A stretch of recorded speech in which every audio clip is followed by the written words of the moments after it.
Hello ladies and gentlemen, welcome to another thing where I talk about things. Today, we're going to talk about Geostorm.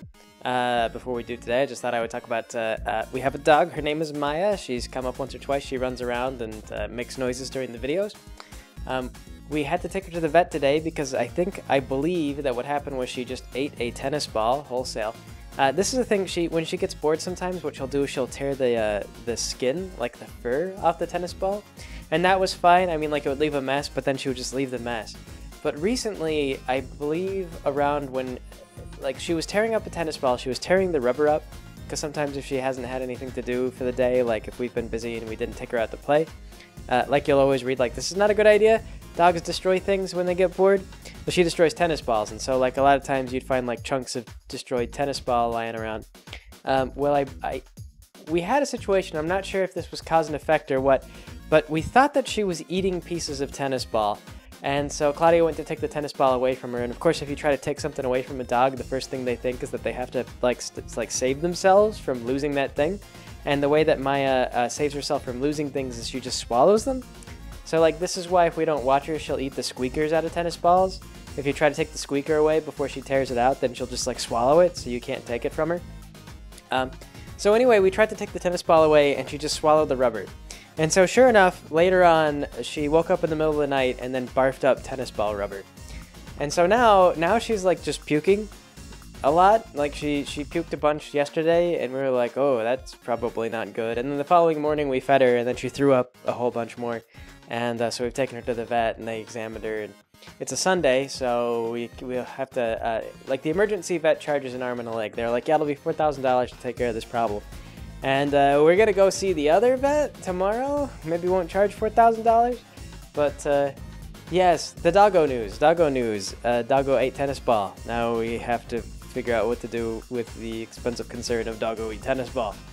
But before that happened, we went and we saw the movie Geostorm. Geostorm, kind of an interesting movie. If you saw the previews, you might get a slightly different impression of what the movie's actually about. When I saw the previews, I assumed that Geostorm was about, like, oh, humanity builds this satellite to control the weather. And then some guy is just like, no, humanity can't control the weather. So he blows up the satellites after telling it to kill everyone. That's the impression that you get, and it's like one of those Armageddon, end of the world sort of movies. It's a disaster movie. But it turns out that's not actually what Geostorm is about. It turns out that Geostorm is like a thriller or like a suspense movie with no suspense. It's kind of funny. Overall, I give the movie a C+. Like, as far as things go, like, the acting wasn't, like, top-notch, but it was okay, and some of the characters had, you know, enough charisma to carry the movie. And I feel like the writing was nice and solid. There weren't really, like, a lot of times I come away from almost any movie and I have a lot of little questions about, like, how did this work? How did that work? How did this work? And surprisingly, Geostorm was actually tight enough that I didn't have a lot of questions as to the hows and whys, except for, like, one scene really stood out. But I feel like they lampshaded it, so it's almost like I can't really call them out on it. And also just the motivations for the villains, which I thought was kind of funny. But yes, Geostorm, lots of spoilers. So if you don't want to be spoiled, if you want to see a Geostorm and you think that it's gonna matter, then don't wait till you see the movie. You can watch this video afterward. But the premise is that this guy, this loose cannon cop who doesn't play by the rules, or rather just a loose cannon inventor, he invents this satellite that can control the weather because in 2019. Global warming happened and, like, Japan sank under the ocean or something like that. I don't know. They were just like, yeah, global disaster, environmental disaster. So they had that kind of, like, environmental message, but it was funny because they put, like, 2019 on there. Like, yeah, they're like, yeah, in 2019. So that means that the movie is in, you know, like 2 years from now. And I don't know why they chose such a near date.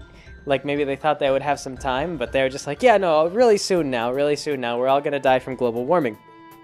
And, yeah, so what they decide to do is there's, like, all these horrible storms that come in, like tornadoes get really bad and the hurricanes get really bad and stuff like that. So they build this weather-controlling satellite that covers the entire Earth. Like, it's this network of satellites that covers the whole entire Earth. And they control the weather by creating heat or pressure or whatever the way that the Earth's atmosphere naturally does. So they make the entire Earth habitable again. and it's only a $16 quadrillion project, and you know, all the world's nations pull together and agree to pay for it. For whatever reason, all the world's nations agree to let the United States control the project. I guess that they did this because the United States is the best, most important country in the universe, and you know, they didn't want to give a bad impression to space aliens. So, but the rule is that the Americans could only control it for 3 years, and then it would become an international project. Again, not really sure how that happened. I guess if you could, like, you know, they don't explain that. Like, you could see that happening. Like, maybe there was some kind of political thing. It would be like, well, the U.S. won't do this unless we let them control this. But I feel like China and like Russia might walk away from the table because we're not really at good terms with them right now. Like, they would be like, I'm not giving $6 quadrillion to America just to have them control this project. So anyway, though, what happens is that the satellite starts to malfunction, and 3 years before the malfunctions start, they fire the loose cannon inventor, and his brother takes over, and his brother is like he's like, I'm a politician, unlike you, who is an inventor. So the inventor guy's like, you're butts, everything about you is butts. And so, yes, 3 years later, when they're about to hand things over to this international community, the satellite starts having malfunction, and they send the loose cannon inventor back up. They're like, we need someone on our side, you know, an American, someone who we can control. Hey, how about that loose cannon inventor who very specifically was impossible to control and who defied us at every turn? And they're like, yes, he's perfect. He's exactly the man we need for this project. So they send him back up to the satellite, and like, throughout the course of the movie, like I say, it's like it's not really like a disaster movie so much. There's a couple of things. Like, there's one thing that I really kind of liked, and I would have enjoyed it more if they just gone all the way and committed to this. But they have like one scene where there's like this extreme heating, and it causes all the gas pipes in China to explode or something like that. Or maybe not across all of China. I can't remember. They said like Hong Kong or Shanghai, or they gave some like big city. But whatever. All of China just heats up, and then the gas mains explode. And this guy who was working there, who knows how to like look at the satellites and figure stuff out, he decides he hops in this tiny little car, like one of those tiny little like electric cars that you see over in like Europe and Japan and whatever, and he's like driving it down the streets in like a high-speed chase sort of scenario while like all the roads explode and everyone else is trying to get away, and like he doesn't run into any traffic jams or anything like that. He managed to escape safely somehow. He gets to the end of everything and he's fine. And then he goes back to his office and he's like, oh man, what happened with the satellite that caused all that heating? And then like these government agents show up and they're like, find out what he knows, steal his laptop. So the guy like contacts the brother who is running the weather project, and he's like, hey, I know everything, meet me at this place. And so they go to meet him, and then like a CIA agent, or it's a Secret Service agent, I think is what it was. I'm not entirely clear. Just a man in a black suit.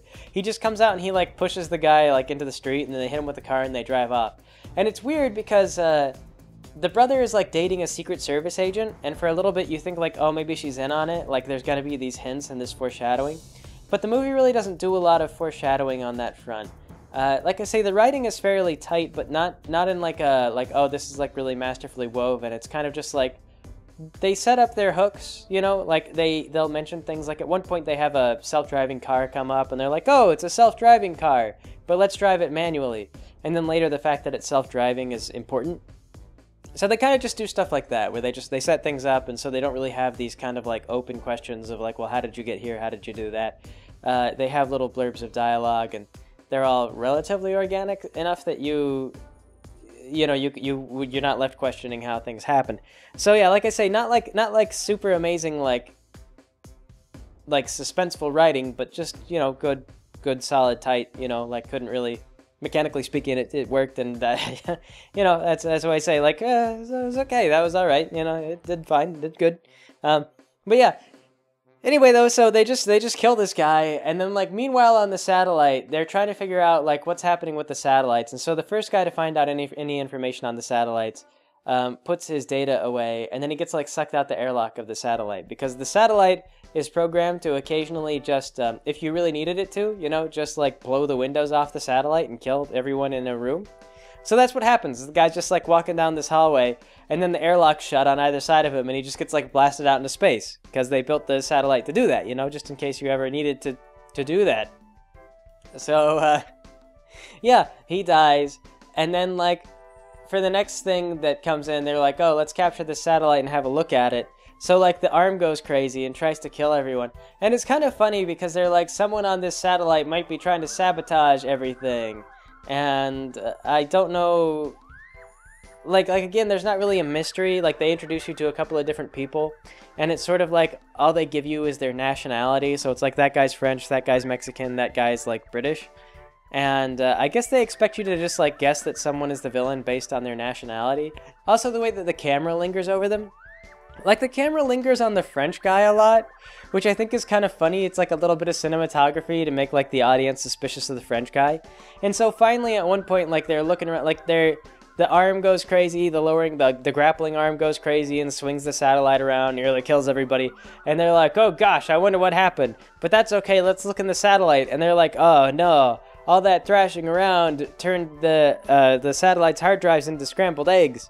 You can't read the hard drive now. And so they're like, ah, shoot. And then they find out, they're like, oh, wait a minute.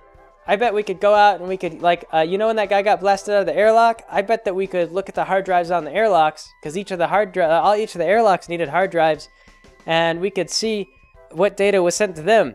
Because, you know, you need a hard drive for these doors. They need to store information. Just save information, you know, like an operating system, I guess. I don't know. I'm not sure why exactly those windows needed hard drives. I guess now that I think about it, there are some things that are a little bit...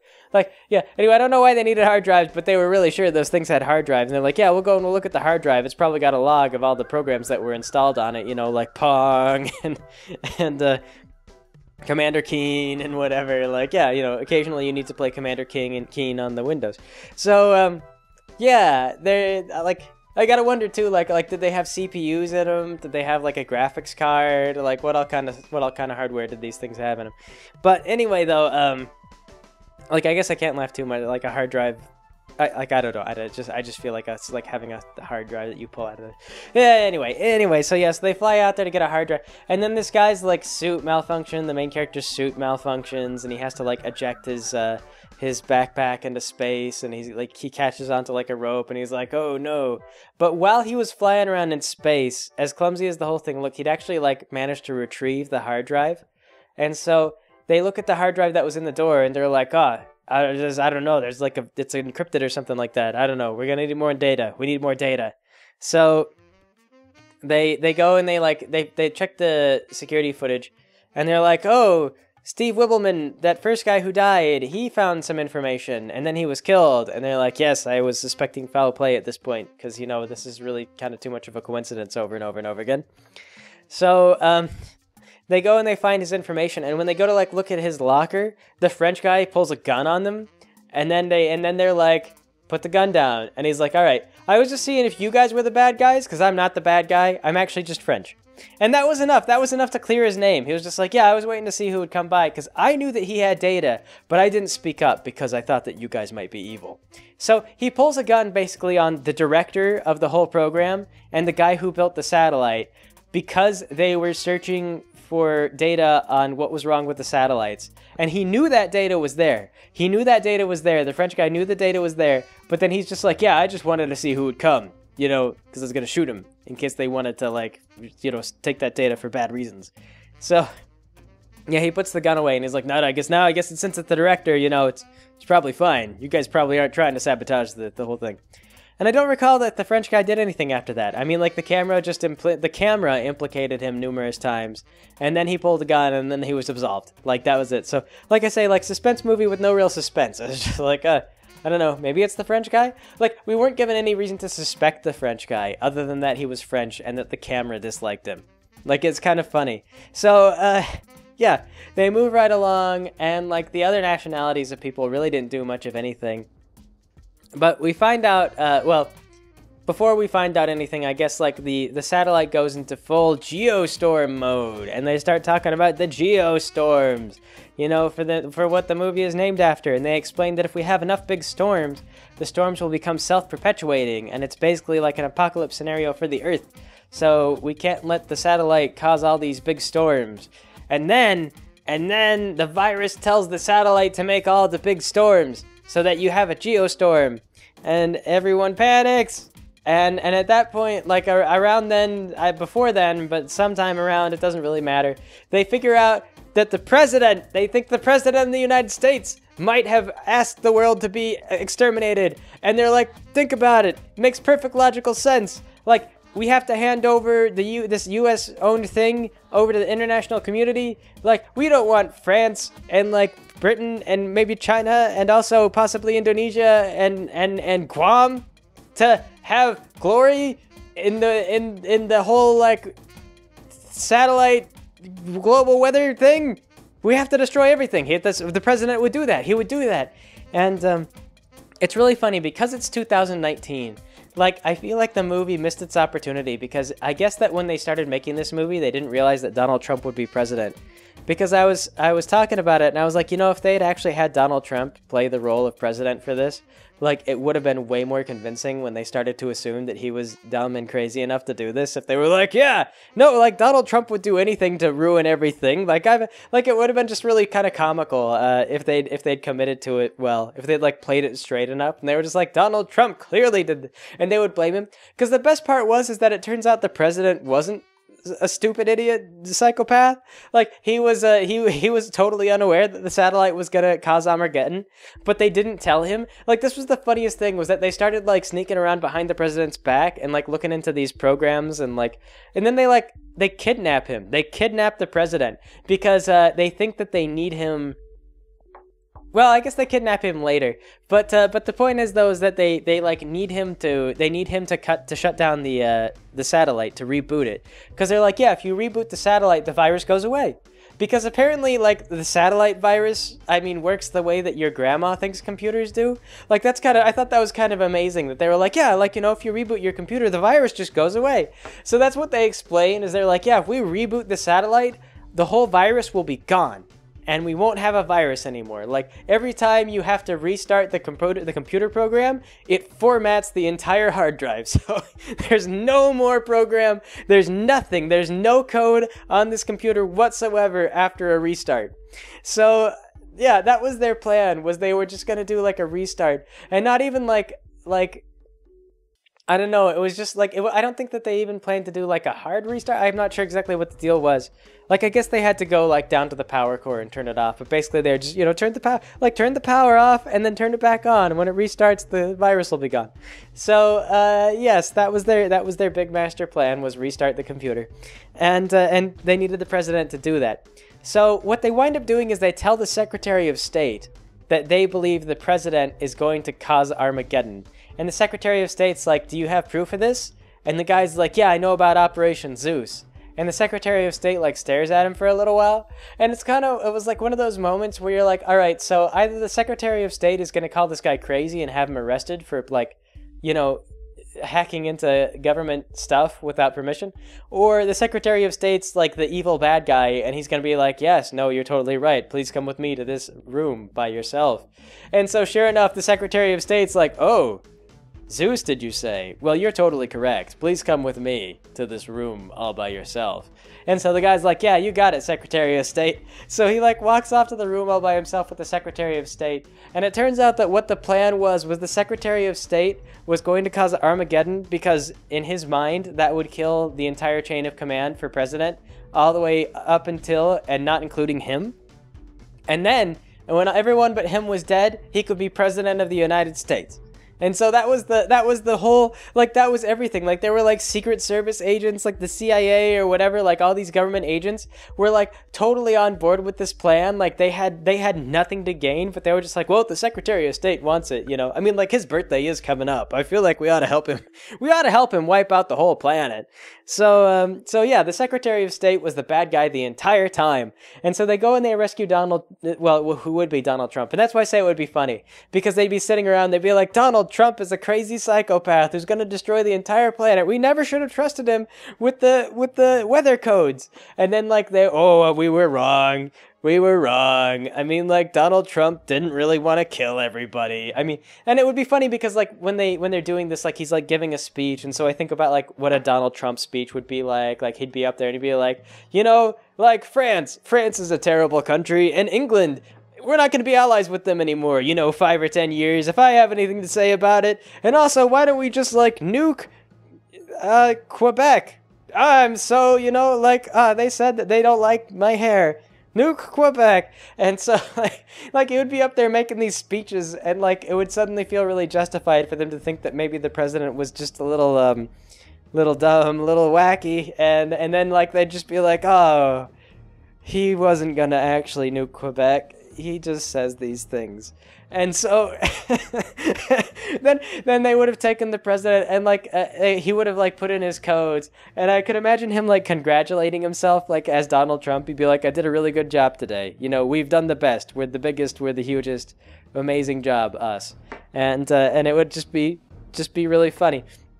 But anyway, though, they kidnap the president and they throw him in like a self-driving car, and like they get in this big high-speed chase where the Secret Service chases after them and decides to like just shoot at the car, like not to like apprehend the car or do like a pit maneuver or anything like that. Like they're just like trying to shoot the president because they're committed to killing the president so that the Secretary of State can become president, because it's a sane plan. And so they're just like chasing the president down the street, and they're just like, oh, bang, bang, bang, bang, bang, bang. We're rescuing the president. Like that's what they're saying on the radio. They're like, oh, we're rescuing the president. Bang, bang, bang. Oh no, someone shot him. Oh, he was shot by the people in the car. Don't examine his body or do an autopsy or anything. We're pretty sure. Oh no. So anyway, though, they get to the end of this chase, and they're like the president has apparently like a tracking beacon on him, and they're like, all right, the beacon's coming this way. And so the Secretary of State gets out like a rocket launcher, like an RPG, and he just like waits for the car to come by. And so when the car comes by, he like fires this RPG at the car and blows it up. And he's like, there, I, the Secretary of State, have destroyed the president. So then the president comes out from like a bush nearby or something like that, and they ambush the Secretary of State. And he goes, but how? And the president goes, because I'm the president. And and so that's it. Then all the police, like all of Florida's police force, pulls up, and then they arrest the Secretary of State. And it's funny too because there's no confusion on the part of the police. Like there's no like, all right, they don't just like tackle everyone. They're not like everyone dropped their weapons. They only make the Secretary of State drop his grenade launcher, I guess. And then they're just like, all right, everyone else, you're free to go. So it's pretty hilarious. It's pretty great. And like I say, not Donald Trump goes and he activates the code. And so then the brother, the loose cannon engineer, he's like, I'll stay on board the ship and put in the code. And like the lady who runs the satellite, she's like, are you sure? Because I'm the captain. Like, it's probably something I ought to do. And he's like, no, don't worry. I built her. I'll take care of it. She's like, do you know where it is? And he's like, yes, I built it. And so he like gets lost. like everyone leaves without him, and then he gets lost and he goes to the wrong door, and he's like trying to put in the code to the wrong door. And so then like the leader of the satellite comes up behind him, and she's like, hey, that's the wrong door. And he's like, you came back. And she's like, yeah, I was concerned that this was going to happen. So she guides him to the correct door, and she opens the code, and they go in and they shut down the whole thing. And in the end, of course, they're saved because they all hop in a satellite, and like the satellite, as it's headed towards Earth, a spaceship runs up and grabs it. And yeah, all of this, 2000, I don't know, 2022, something like this. All this amazing space technology. Like, it doesn't claim to be a super realistic or super smart movie. It wasn't bad. Like I say, C+. I went into it knowing that it was going to be kind of like this, and got exactly what I expected. I was not disappointed. Wouldn't have wanted my money back or anything like that. It was perfectly okay to spend the night. And I know I've definitely wasted more time in other ways, so it was okay. I don't encourage anyone to run out and go see it immediately, but if you were thinking about going and you were a little bit on the fence, I say like, you know, if it's all the same to you, just go see the movie. It's fine. It's fine. It's fine. It's okay. It's fine. It was kind of fun. It was fun. They did some fun stuff. Like I say, it wasn't nothing really too stand out to me. It was pretty much exactly the kind of movie that you think it is. I don't feel like it really had any major twists or turns. I didn't really fall in love with any of the characters, but I didn't hate anybody. I wasn't mad about the movie. Nothing about it really stuck out to me as being truly horrible. Your mileage may vary, but overall, you know, I give it a satisfied moviegoer out of 10, I guess. I don't know. Satisfied with what I got. Expected exactly what the movie delivered. Would probably not watch. Probably would not watch twice in a long while, but would definitely. It was fine. It was fine.